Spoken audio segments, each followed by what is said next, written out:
ఒక ఊళ్ళో 2 సినిమా థియేటర్లు ఉండే. 2 సినిమా థియేటర్ల ఓనరు చాలా డబ్బున్న వ్యక్తి. అతను విపరీతమైన సినిమా మీద మోజుతో అనేక సినిమాలను కొని డైరెక్ట్‌గా రిలీజ్ చేసేవాడు తన థియేటర్‌లో.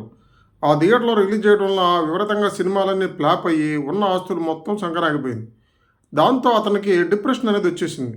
డిప్రెషన్ వచ్చి ఎంత దారుణంగా తయారయ్యాడంటే ప్రతిదానికి కంప్లెయింటే. అన్నం అరగలేదంటాడు, గుండెలో నొప్పి అంటాడు, గొంతులో నొప్పి అంటాడు, నిద్ర పట్టట్లేదంటాడు. అతను విపరీతమైన డిప్రెషన్‌కి వెళ్ళిపోయాడు. ఈ పరిస్థితిలో అప్పులోళ్ళు ఎమ్మట పడుతున్నారు. కుటుంబంలో జరగటమే చాలా కష్టమైపోయింది. బంధువులు, స్నేహితులు అందరూ దూరం అయిపోయారు. రోజుకు అప్పులోళ్ళు వచ్చి ఇంటి మీద పడుతుంటే ఉన్న ఇల్లు కూడా అమ్ముకొని అప్పులు కట్టేసి భార్యాబిడ్డలను తీసుకొని హైదరాబాద్ వెళ్ళిపోయాడు. అక్కడికెళ్ళి చిన్న పాకాలో ఉంటూ ఏం పని చేయాలో తెలియదు. ఏ స్కిల్లు రాదు. పిల్లలేమో ఆకలి, ఇంట్లో పరిస్థితి. ఏ స్కిల్ రాదు. ఇంకా బొచ్చెలు మోయడానికి టాపీ పనిలో బొచ్చెలు మోయడానికి వెళ్ళాడు.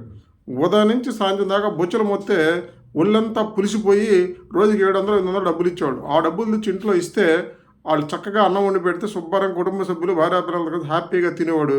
ఏ గ్యాస్ ట్రబుల్ లేదు, ఏ హార్ట్ లేదు, ఏ నిద్రలేమి లేదు. హ్యాపీగా పడుకుంటున్నాడు. ఉదయాన్నే లెగుతున్నాడు. మళ్ళీ పొద్దున్నే పనికి వెళ్ళకపోతే పిల్లలకు ఫుడ్ ఉండదు.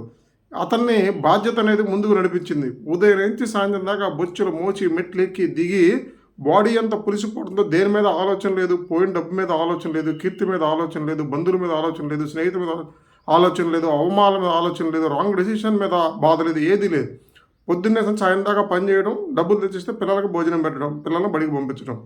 దీంతో జరుగుతూ హ్యాపీగా ఉన్నాడు అతను. ఆ పరిస్థితుల్లో భార్య పిల్లలు కలిసి ఉదయాన్నే పూలు కట్టేవాళ్ళు. బయట నుంచి పూలు తెల్లవారున 5 గంటలకు వెళ్ళి పూల మార్కెట్కి వెళ్ళి హోల్సేల్గా పూలు తెచ్చేవాడు. ఆ పూలని పిల్లలు, తల్లి అందరూ కలిసి పూలమాలలు కట్టేవాడు. 9 గంటల దాకా పూలమాలలు కట్టి ఆ పూలమాలను బజార్లో ఇచ్చేసి మళ్ళీ ఏదైనా పనికి వెళ్ళిపోయాడు.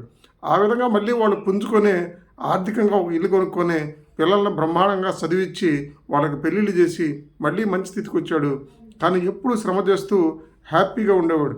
ఏ డిప్రెషన్కైనా, ఏ సొల్యూషన్కైనా, మనిషి బాధల నుంచి దేని నుంచైనా విముక్తి కలగాలంటే శ్రమ చేస్తే అసలు మనిషికి ఏ సైకలాజికల్ డిప్రెషన్ రాదు, ఏది ఉండదు, ఎవడ గురించి ఆలోచన ఉండదు, ఎవడ అవమానాలు, ఎవడ పొగడ్తలు, ఎవడ కీర్తి, దేని గురించి ఉండదు.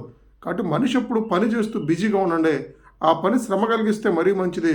మంచి నిద్ర పట్టిద్ది, మంచి ఆకలి ఇద్ది, మంచి ఆనందం ఉండేది. ఒకరి గురించి ఆలోచన ఉండదు. ఇక అంతకన్నా మనిషికి ఏం కావాలి చెప్పండి.